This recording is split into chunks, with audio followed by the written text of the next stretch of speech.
Assalamualaikum warahmatullahi wabarakatuh. Apa kabar anak-anak Indonesia yang hebat? Jumpa kembali dengan Pak Guru, tetap semangat dalam belajar ya anak-anak. Dan pada pertemuan kali ini, kita akan mempelajari tentang mendengar karena bunyi. Bagaimana kita dapat mendengar bunyi? Organ apa sajakah yang berfungsi untuk mendengar? Dan bagaimana proses mendengar itu terjadi? Nah, untuk lebih jelasnya, ayo simak video ini sampai selesai. Mendengar karena bunyi. Setiap hari, kalian tentunya mendengar berbagai suara atau bunyi, misalnya suara bapak dan ibu kalian. Berdasarkan suaranya, kalian dapat membedakan panggilan dari bapak dan ibu kalian. Selain itu, kalian juga dapat menentukan arah panggilan itu. Indera pendengaran kita adalah telinga. Bagaimanakah telinga kalian dapat mendengar? Apa sajakah bagian telinga yang berperan dalam proses pendengaran? Begini penjelasannya. Di dalam telinga kita, terdapat gendang telinga. Bagian ini merupakan bagian telinga yang paling berperan dalam proses pendengaran. Fungsi gendang telinga adalah untuk menyalurkan gelombang suara dari telinga bagian luar menuju telinga bagian tengah dan menjadi pelindung terdepan saluran telinga bagian tengah dari paparan bakteri, debu, atau benda asing lainnya. Berikut ini bagian-bagian telinga dan fungsinya. Telinga manusia dibagi menjadi 3 bagian yaitu, telinga bagian luar, telinga bagian tengah, dan telinga bagian dalam. Telinga bagian luar. Telinga bagian luar terdiri atas daun telinga dan lubang telinga. Daun telinga berguna untuk menangkap gelombang suara. Kemudian, diteruskan oleh lubang telinga ke bagian tengah. Telinga bagian tengah. Telinga tengah terdiri atas selaput gendang dan 3 buah tulang pendengaran. Selaput gendang membatasi lubang telinga luar dan lubang telinga dalam. Jika selaput ini rusak, telinga menjadi tuli. Benturan yang keras atau tertusuk benda dapat merusak selaput gendang. 3 buah tulang pendengaran yaitu tulang martil, tulang landasan, dan tulang sanggurdi. Ketiga tulang ini berfungsi meneruskan getaran suara dari gendang telingam ke telinga bagian dalam. Telinga bagian tengah berhubungan dengan rongga mulut melalui saluran eustachius. Saluran ini berfungsi untuk mengatur tekanan udara di dalam dan di luar telinga tetap seimbang. Telinga bagian dalam. Pada telinga bagian dalam, terdapat ujung-ujung saraf yang terhubung ke otak. Bagian-bagian telinga dalam adalah rumah siput, tingkap jorong, tingkap bundar, dan 3 saluran setengah lingkaran. Di dalam rumah siput, terdapat cairan yang bergetar ketika getaran suara tiba dari tulang pendengaran. Getaran itu kemudian diterima oleh ujung-ujung saraf dan diteruskan ke otak.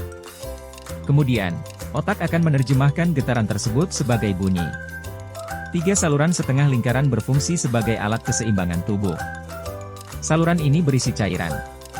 Ketika kepala digerakkan, cairan tersebut juga ikut bergerak. Sel-sel saraf yang ada di dalam saluran ini mengirimkan pesan ke otak sehingga kita sadar terhadap posisi tubuh kita. Gangguan pada telinga. Pendengaran bagi orang yang mengalami gangguan telinga tentunya berkurang. Bahkan, tidak dapat mendengar sama sekali. Orang yang seperti ini disebut mengalami ketulian. Mengapa ada orang mengalami ketulian? Ketulian dapat terjadi karena gendang telinga pecah, atau lubang telinga tersumbat benda asing, atau kerusakan tulang pendengaran, atau kerusakan saraf pendengaran, dan juga bisa disebabkan oleh infeksi gendang telinga. Ketika mendengar suara yang terlalu keras, kalian tentu akan menutupi telinga dengan 2 tangan kalian. Hal itu terjadi karena suara yang terlalu keras akan menyebabkan telinga kalian terasa sakit, bahkan kalian bisa kehilangan pendengaran atau tuli. Semua bagian telinga berperan dalam proses mendengar. Jika ada gangguan pada salah satu bagian telinga, maka akan terjadi gangguan pada seluruh sistem pendengaran kalian. Adanya gangguan pada telinga luar dan telinga tengah akan menyebabkan suara yang diteruskan ke telinga dalam terhambat. Biasanya, penderita kesulitan mendengar suara yang pelan. Gangguan pada bagian ini dapat terjadi karena infeksi pada telinga. Gangguan ini dapat diobati dengan perawatan dan operasi. Adanya gangguan pada telinga dalam akan menghambat suara diteruskan ke otak. Suara yang didengar penderita menjadi tidak jelas atau tidak mendengar sama sekali. Gangguan ini dapat terjadi karena faktor keturunan, atau kecelakaan, atau paparan suara yang terlalu keras. Gangguan ini dapat diatasi dengan alat bantu dengar atau juga menggunakan implan koklea atau rumah siput buatan. Implan koklea berfungsi sebagai pengganti koklea, yaitu menangkap bunyi dan langsung meneruskannya ke otak. Alat bantu dengar tidak bisa menangkap bunyi seperti telinga normal, tetapi bisa membantu mendengar adanya bahaya, adanya suara di sekitar, dan adanya percakapan dengan orang lain. Sedangkan kerusakan pada saraf pendengaran menyebabkan saraf tidak dapat meneruskan informasi suara ke otak. Kerusakan ini sulit diobati. Pada orang yang lanjut usia, biasanya ketajaman pendengarannya mulai menurun. Hal itu disebabkan saraf pendengarannya sudah tidak dapat berfungsi dengan baik. Orang yang menderita ketulian dapat ditolong dengan alat bantu dengar. Nah anak-anak, untuk itu pentingnya menjaga kesehatan pendengaran dengan melakukan perawatan pada telinga kalian. Lalu bagaimanakah cara merawat dan menjaga kesehatan telinga?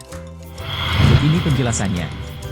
Agar tidak mengalami ketulian, kalian harus merawat telinga dengan baik. Telinga yang sehat dapat berfungsi dengan baik. Berikut ini beberapa hal yang dapat kalian lakukan untuk merawat kesehatan telinga.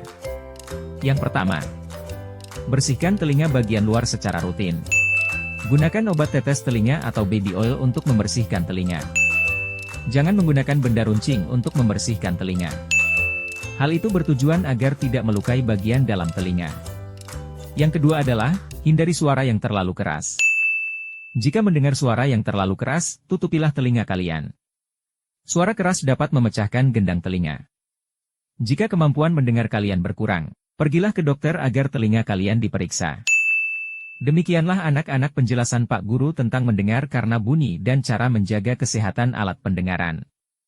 Jangan lupa untuk menyimak video-video lainnya dari Bang Nurdin di channel ini. Terima kasih. Assalamualaikum warahmatullahi wabarakatuh.